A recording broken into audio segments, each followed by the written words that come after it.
Hello, good morning everyone. So let us start new numericals based on errors. In the previous lecture, we have completed 4 to 5 numericals from solved examples part of the NCERT. So now let us start from the exercise part of the NCERT. Exercise number 2.13. P is equal to a raised to 3 b raised to 2 upon under root c into d. The percentage error in A, B, C and D are 1%, 3%, 4% and 2% respectively. What is the percentage error in P? अब हमें इस question के अंदर एक तो power का concept use करेंगे. Second thing, percentage error हमें कौन सी क्वांटिटी की गिवन है. So A B C and D चारों क्वांटिटी के लिए हमारे पास परसेंटेज एरर है. इट मीन्स हमारे पास जो वैल्यू है डेल्टा ए बाई ए, ये वैल्यू हमारे पास 1% है. Then delta B by B, ये हमारे पास 3%. Delta C by C is equal to 4% and delta D by D is equal to 2%. So अब हमें कैलकुलेट क्या करना है परसेंटेज एरर इन पी. अब ये जो हमारा स्टैंडर्ड फॉर्मूला है, इसी फॉर्मूला को अगर हम परसेंटेज एरर में कन्वर्ट करेंगे तो ये फॉर्मूला स्टैंडर्ड फॉर्मूला क्या बनेगा, delta P by P which is equal to. अब पावर का concept a raise to 3, it means 3 delta a by a plus 2 delta b by b. Error का addition होगा. अंडर रूट सी मतलब c raise to half होगा, इसलिए 1/2 delta c by c plus delta d by d. Percentage error, it means ये सारी value हमें percentage में लिखनी होगी और परसेंटेज वैल्यू हमें ऑलरेडी गिवन है. सो 3 into delta a by a 1% plus 2 into delta b by b 3% plus 1/2 delta c by c 4% plus delta d by d 2%. सो ये होगा 3% प्लस 2 3 जा 6% प्लस 2 2 जा 4 2% plus 2%. 3 plus 6 9, 9 plus 2 11 plus 2 13. So final answer will be 13%. ये exercise 2.13 जिसमें हमने simply power का concept use किया और फाइनल एरर हम फाइंड आउट की 13%. अब इसी क्वेश्चन के अंदर आपको एनसीईआरटी में एक और टर्म पूछा है. अगर पी की वैल्यू हमारे पास 3 पॉइंट समथिंग आपको कोई डिजिट दिया है और आपको लास्ट में पूछा है कि अगर इसको आप सिग्निफिकेंट फिगर्स में अगर आप इसको राउंड ऑफ करोगे तो हमारे पास कितने सिग्निफिकेंट फिगर्स होंगे. सो ये वाला पार्ट हम यहाँ से अवॉइड करेंगे बिकॉज हमारा सिग्निफिकेंट फिगर्स का पूरा टॉपिक अभी बाकी है. तब जब हम ये कंसेप्ट स्टार्ट करेंगे सिग्निफिकेंट फिगर्स वाला, तब उसी कंसेप्ट में हम इसका सेकेंड पार्ट इंक्लूड कर लेंगे. सो now exercise 2.16. The radius of a hydrogen atom is about 0.5 angstrom. What is the total atomic volume in meter cube of a mole of hydrogen atoms? अब हमारे पास हाइड्रोजन एटम की total quantity कितनी होगी, 1 मोल. 1 mole hydrogen अगर हमारे पास होगा तो उसके अंदर hydrogen atoms, number of atoms कितने होंगे. सो 1 मोल का कंसेप्ट आपको केमिस्ट्री में भी आ चुका है. So 1 mole in 1 mole hydrogen, number of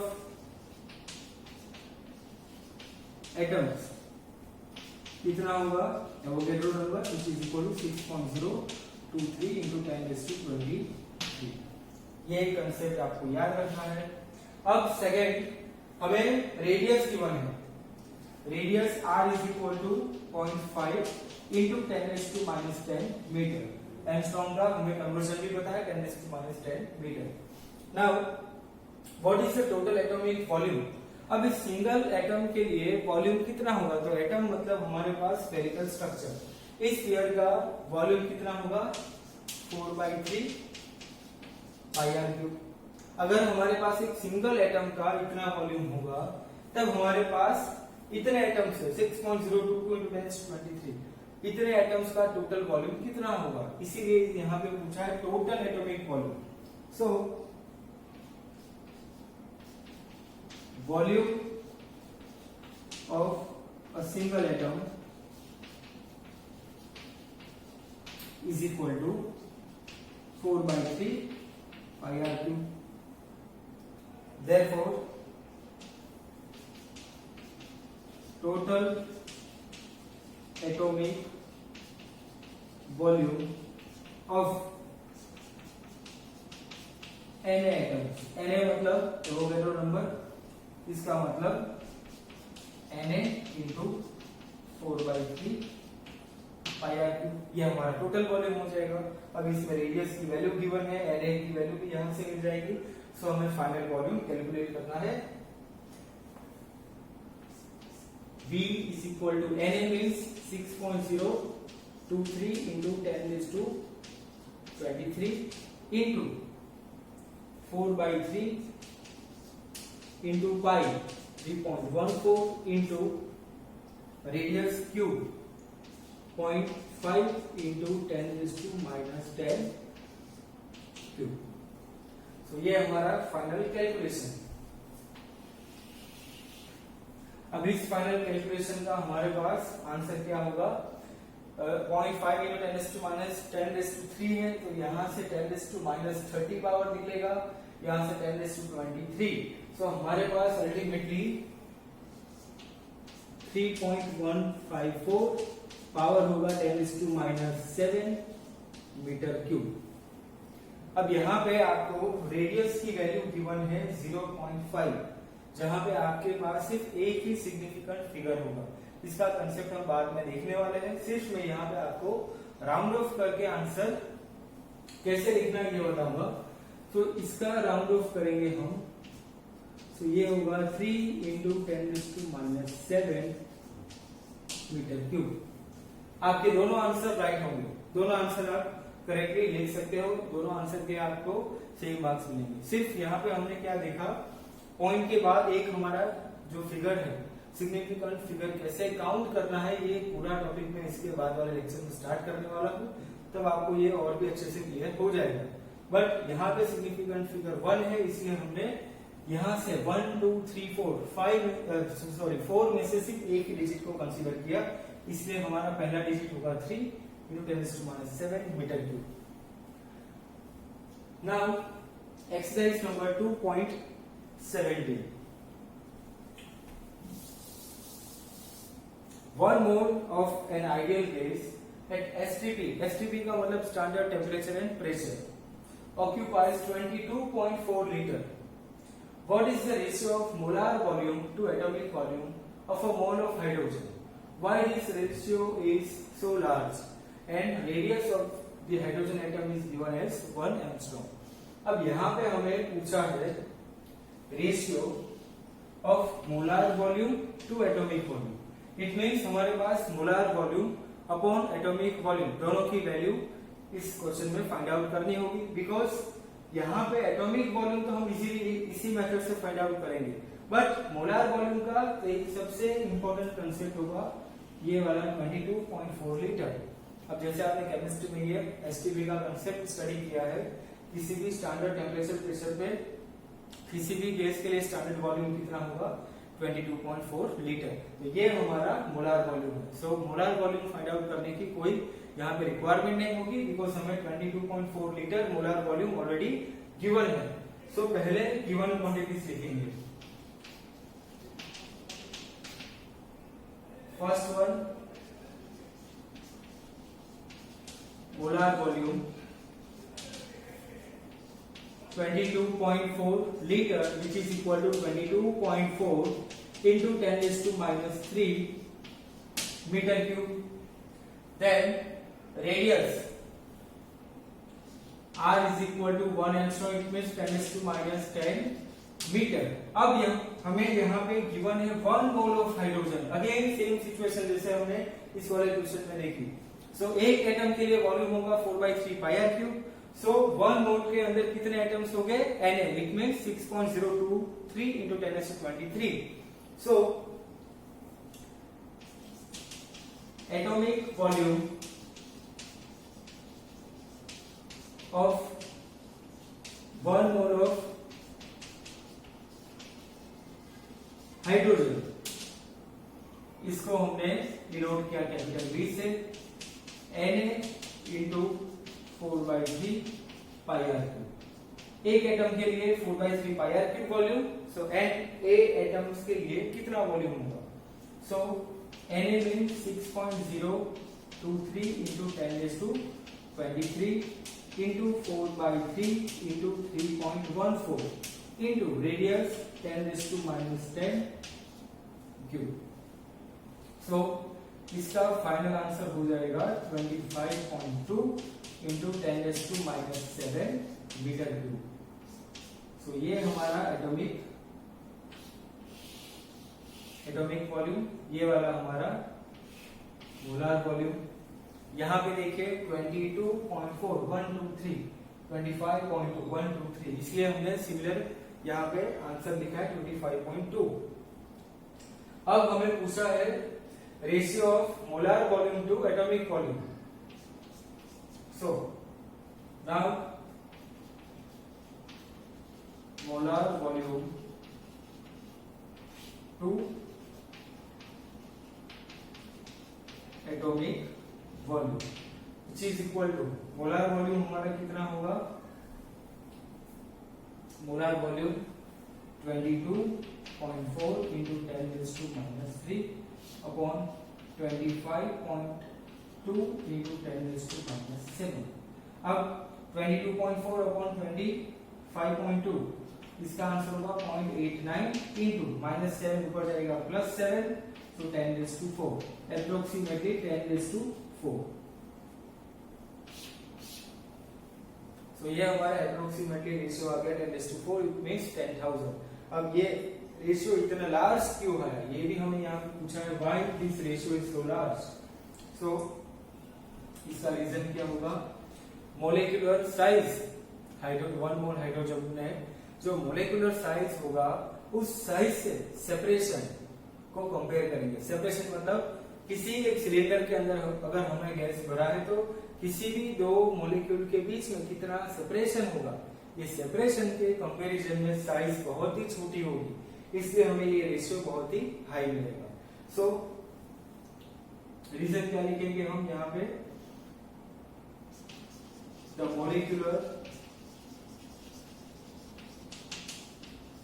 size of hydrogen atom is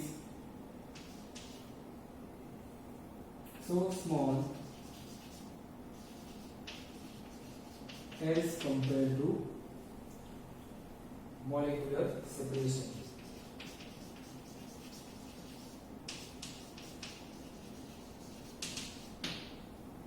So this ratio is so large.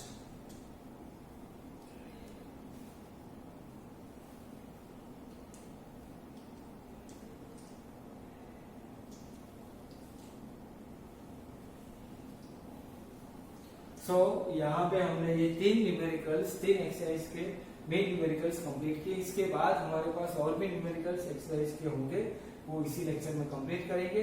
But इससे पहले आपको इस तीनों न्यूमेरिकल के लिए स्क्रीनशॉट लेना है।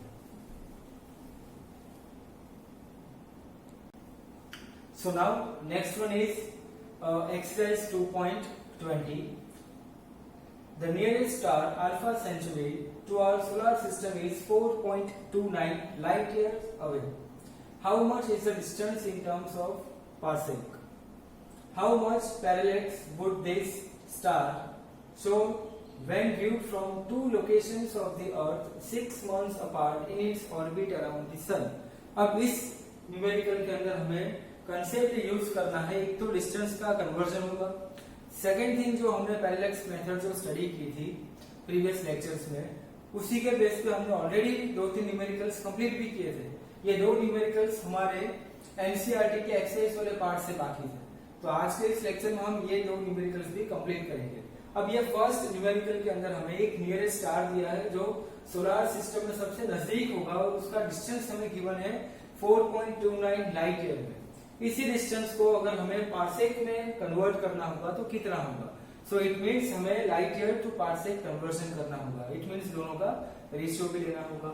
इसके बाद how much parallax would this star show when viewed from two locations of the earth 6 months apart in its orbit around the sun. जब अर्थ अपने ऑर्बिट में अराउंड द सन रिवॉल्व करेगी तब उसके दो लोकेशन 6 months अपार्ट, मतलब 6 महीने में जो दो अलग अलग लोकेशन होंगे, उस लोकेशन से अर्थ इस नियरेस्ट स्टार के साथ कितना पैरेलैक्स क्रिएट करेगी, कितना एंगल बनाएगी। सो इस क्वेश्चन में हमें एंगल भी पूछा है। So let us start first one. अब लाइट ईयर एंड पार्सेक का मीटर में कन्वर्जन हमें पता है। So first one, 1 light year is equal to 9.46 into 10⁻15 metre. ये कन्वर्जन आपको मैंने जब स्टार्टिंग के लेक्चर्स में बताया था। लाइट ईयर का मीटर में कन्वर्जन, पार्सेक का मीटर में कन्वर्जन, लाइट ईयर पार्सेक का मीटर कन्वर्जन, ये सारे एमसीक्यूज हम लोग ऑलरेडी प्रीवियस लेक्चर्स में देख चुके हैं। So 1 light year is equal to 9.46 into 10⁻15 metre.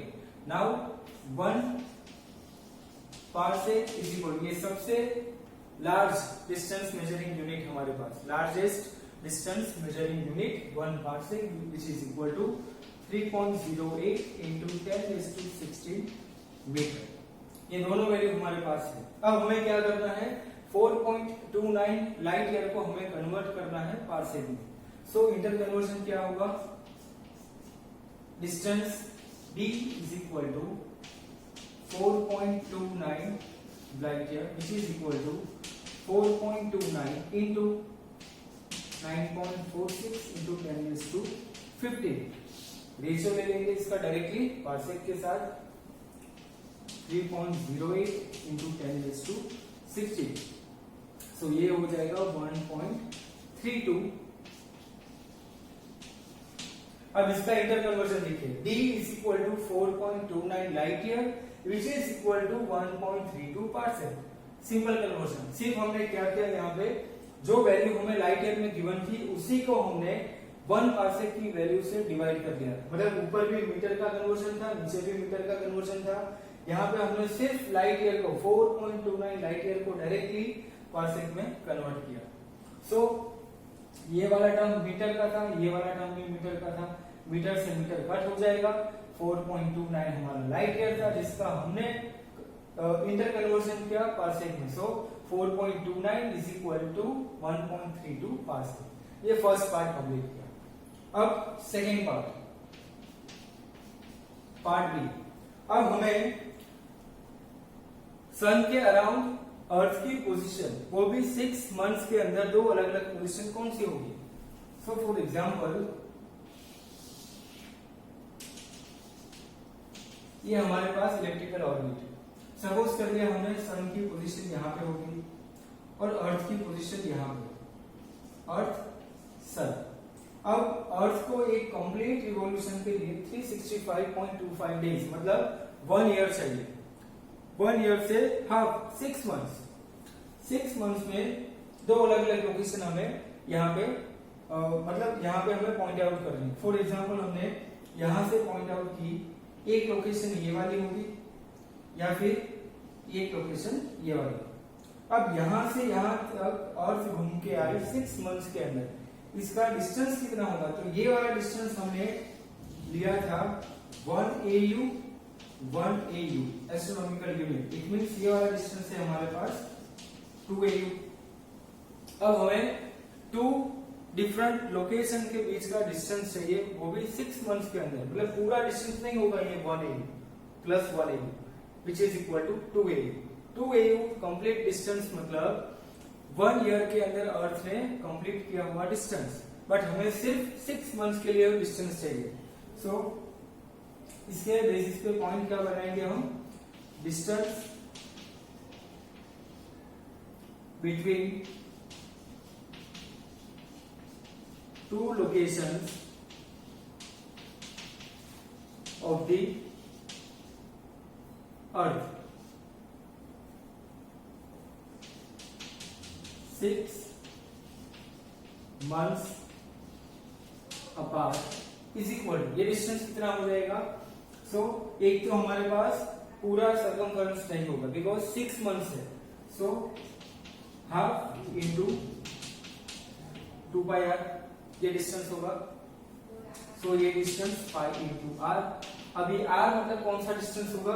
ये वाला आर हो जाएगा हमारा 1 AU और दूसरा 1 AU, ये भी आर हो जाएगा, मतलब टोटल डिस्टेंस 2 AU। बट हमें 6 मंथ्स के लिए कंसीडर करना है तो सिर्फ 1 AU होगा। तो pi into 1 AU astronomical unit. So ये हमारा फाइनल डिस्टेंस हो जाएगा 6 मंथ्स के अंदर 2 लोकेशन के बीच का डिस्टेंस। इट मींस ये हमारी डायमीटर हो गई, इसको हमने सिंबलाइज किया स्मॉल डी से। ये डिस्टेंस हमारा कैपिटल डी। अब हमें पैरेलक्स फाइंड आउट करना है। पैरेलक्स के लिए now parallax theta is equal to arc upon radius which is equal to क्या हो जाएगा? ये arc upon radius, so d by d which is equal to, अब यहां से डी बाई डी, डी मतलब हमारा क्या हो जाएगा? ये पाई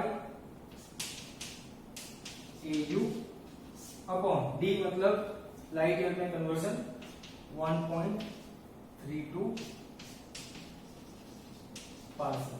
अब इसका आंसर हम कैसे कैलकुलेट करेंगे? बिकॉज यहाँ पे न्यूमरेटर में हमारे पास एस्ट्रोनॉमिकल यूनिट दिया है और नीचे पार्सेक, दोनों डिफरेंट यूनिट। अब इन दोनों का इंटर कन्वर्जन हमने देखा था 1 parsec is equal to 1 AU upon 1 second. ये आपको अगर इंटर कन्वर्जन याद होगा, जब हमने 1 पार्सेक को डिफाइन किया था लेक्चर नंबर 2 या 3 होगा, उस लेक्चर में हमने इस वाले यूनिट को डिफाइन किया था 1 AU upon 1 angstrom, sorry 1 second. So यहां से अगर इस दोनों को हम कंपेयर करेंगे तो 1 AU upon 1 parsec is equal to क्या हो जाएगा? 1 second.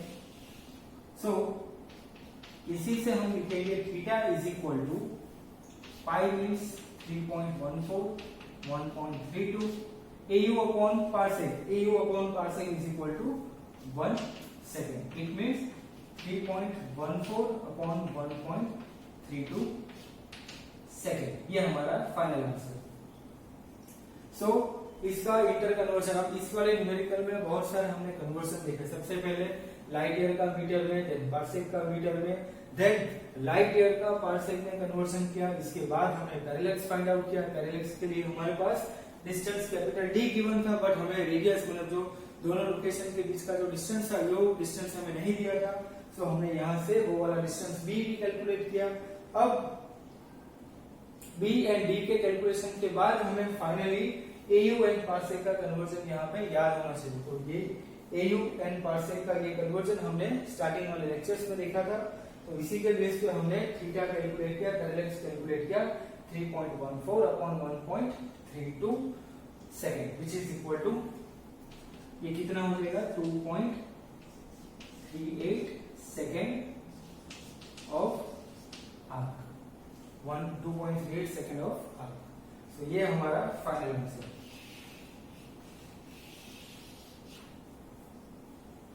So this one is exercise 2.20. Now the next one is exercise 2.24. When the planet Jupiter is at a distance of 824.7 million kilometers from the Earth, its angular diameter is measured is 35.72 second of arc. Calculate the diameter of Jupiter. अब हमें यहाँ से Jupiter की diameter calculate करनी है, but हमें कौन सी क्वांटिटी गिवन है? Planet Jupiter is at a distance of 824.7 million kilometre from the earth. सबसे पहले अर्थ एंड जुपिटर में कौन सा प्लेनेट बड़ा होगा? So Jupiter is a greater planet than earth. Jupiter की साइज अर्थ से ज्यादा होगी। सो हमने अर्थ की प्लेस से जुपिटर को ऑब्जर्व किया, जुपिटर को ऑब्जर्व किया तो हमें डिस्टेंस कितना मिला 824.7 मिलियन किलोमीटर। इसके बाद इसका हमें एंगुलर डायमीटर भी गिवन है 35.72 second of arc. Calculated diameter of Jupiter, हमें जुपिटर का डायमीटर कैलकुलेट करना है। सो इसके लिए अगर हमने यहां से इस वाले पॉइंट से ऑब्जर्वेशन लिया, जुपिटर के दोनों पॉइंट मतलब जुपिटर की डायमीटर अगर हमें कैलकुलेट करनी है, सो फॉर एग्जांपल ये अर्थ की पोजीशन, यहां से हमने जुपिटर को ऑब्जर्व किया, मतलब ये जुपिटर और ये अर्थ। नाउ ये वाला ऑब्जर्वेशन पॉइंट, ये वाला डिस्टेंस हमें गिवन है 824.7 इंटू 10⁶ किलोमीटर। हमें कैलकुलेट करना है जुपिटर की diameter. Capital D is given and angle is given 35.72 second. So ये हमारा सिंपल डायग्राम होगा। अब इसी से हम डायमीटर कैलकुलेट करेंगे। तो इस डायग्राम से from diagram theta is equal to arc upon radius which is equal to B upon D. अब हमें कौन सी क्वांटिटी गिवन है, capital D which is equal to 824.7 into 10⁹ metre, metre में कन्वर्सन। इसके बाद थीटा 35.72 सेकेंड, 35.72